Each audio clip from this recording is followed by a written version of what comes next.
Okay, so let's talk 1099s. So anybody you pay $600 or more in 2025 for services for your company. So anybody like a social media manager, maybe you paid to work a couple of weeks, a subcontractor, an attorney, an office cleaner, a landscaper, anybody. If you pay them $600 or more in 2025, you might need to give them a 1099, which means you need to request a W-9 from your subcontractors, independent contractors, and the W-9 gives them all the information that they need. The name of the business, or if they're an individual, their address, their tax ID number.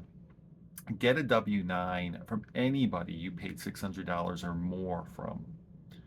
Now, it's important to distinguish between payments, cash payments, check payments, wire payments, versus debit cards and credit card payments. So if you pay someone with a debit card or a credit card, you might not need to give them a 1099 because their payment processor will give them one.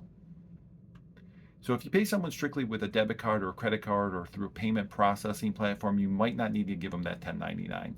But if you give them a cash, if you give them a check or pay them directly with an ACH, then you might need to give them a 1099 if you pay them $600 or more and they're not an S corporation. So if you're paying an S corporation or a C corp, you probably don't need to give them a 1099. But if you give John Doe $1,000 to work a couple of days as a subcontractor, then that's when you might need to give them a 1099. So ask John Doe to give you a W-9 before you pay him. Um, Now it's January, so in QuickBooks, you just want to make sure that you're accurately tracking your payments. So who's the payee? Who's the vendor? Very important.